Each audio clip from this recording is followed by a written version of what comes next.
Hi hello welcome back to our YouTube channel.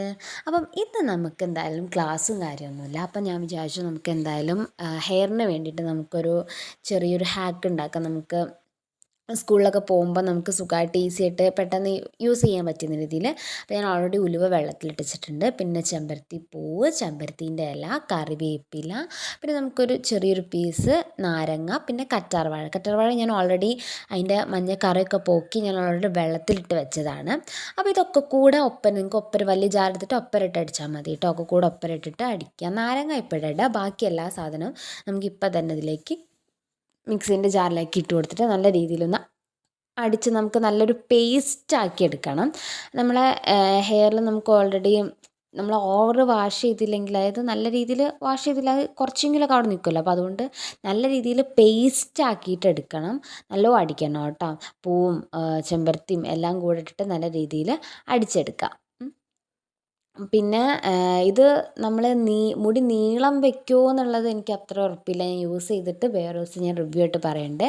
ഇപ്പം നമുക്ക് ഈ ഒരു ഹെയറിൽ താരൻ, അതുപോലെ തന്നെ ചെമ്പരത്തി എല്ലാവർക്കും അറിയാമല്ലോ, നല്ലതാണല്ലോ ഹെയറിന്. നല്ല അതുപോലെ നമ്മൾ ഈ ഓവറായിട്ട് ഡെയിലി, ഞാനൊക്കെ ഡെയിലി ഓയിൽ യൂസ് ചെയ്യുന്നവരാണ്. അപ്പോൾ ഈ ഓയിൽ യൂസ് ചെയ്ത് നമുക്കത് പോക്കാൻ ഭയങ്കര റിസ്ക്കാണ്. ഡെയിലി ഷാമ്പു യൂസ് ചെയ്യുക എന്ന് പറയുന്നത് അത്ര പോസിബിൾ ആയിട്ടുള്ള കാര്യമില്ല, നല്ലതും അല്ല. അപ്പോൾ അതുകൊണ്ട് ഞങ്ങൾ 3 പേരും ഡെയിലി താളി ഉണ്ടാക്കാറുണ്ട്. അപ്പം അത് രാവിലെ പോകുമ്പം പലപ്പോഴും അതിനുള്ള ടൈം കിട്ടാറില്ല. അപ്പോൾ അതിനുകൊണ്ടാണ് ഞങ്ങൾ മെയിനായിട്ട് ഇങ്ങനെ ഉണ്ടാക്കി വെക്കുന്നത്. കാരണം നമുക്ക് പോകുമ്പം കുറച്ച് ആയാലും നമ്മൾ നീറ്റ് ആൻഡ് പാട് കുറച്ച് തേച്ച് വെച്ചാൽ കുളിക്കാൻ പോകുമ്പോഴേക്കും നമുക്കത് കുളിച്ച് കഴിഞ്ഞാൽ ആ ഒരു വെളിച്ചെണ്ണ അങ്ങോട്ട് പോയി കിട്ടും. അപ്പം അതിന് വേണ്ടിയിട്ടാണ് മെയിനായിട്ട് ഞാൻ ഉണ്ടാക്കുന്നത്. പിന്നെ ഇത് തേച്ചപ്പോൾ എനിക്ക് ഫീൽ ചെയ്ത് കുറച്ചും കൂടി ഒരു സോഫ്റ്റ് ആവുന്നുണ്ട് ഹെയറൊക്കെ. ആ ഒരു ഓയിലൊക്കെ പോയിട്ട് നമുക്ക് കുറച്ചും കൂടി ഒരു ഹെയറൊക്കെ നല്ല സോഫ്റ്റായിട്ട്, പിന്നെ നമുക്ക് ഈ ഫംഗ്ഷനൊക്കെ പോകുമ്പോൾ നമ്മളായിരിക്കില്ല ഈ കട്ട കുത്തി നിൽക്കില്ല മുടിയൊക്കെ, നല്ല ഒക്കെ എല്ലാ മുടിയും വേറെ വേറെ നിൽക്കും. ആ ഒരു ബെനിഫിറ്റൊക്കെ എനിക്കിതുകൊണ്ട് തോന്നിയിട്ടുണ്ട്.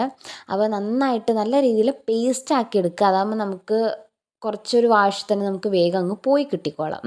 അപ്പോൾ നല്ല രീതിയിൽ അടിച്ചെടുത്തിട്ടുണ്ട്. ഇനി നമ്മൾ അതിലേക്ക് നമ്മൾ നേരത്തെ ആ ഒരു ഹാഫ് മതി കേട്ടോ, ഹാഫ് ലെമൺ നമ്മൾ സ്ക്യൂസ് ചെയ്ത് ഒഴിച്ചെടുക്കുക. എന്നിട്ട് അത് വീണ്ടും നമ്മൾ നല്ല രീതിയിലൊന്ന് അടിച്ചെടുക്കുക കേട്ടോ. എന്നിട്ട് ഞാനിവിടെ എടുക്കുന്നത് ഇപ്പോൾ നമ്മുടെ ഐസ്ക്രീം പാത്രത്തിലാണ്. അപ്പം ഇങ്ങനെ എന്തെങ്കിലും ഒരു എയർ ടൈറ്റ് ആയിട്ടുള്ള ഒരു കണ്ടെയ്നറിൽ അടച്ച് നമുക്ക് ഫ്രിഡ്ജിൽ സൂക്ഷിക്കാം. അതാകുമ്പോൾ നമുക്ക് എത്ര കാലം വേണമെങ്കിലും യൂസ് ചെയ്യാം.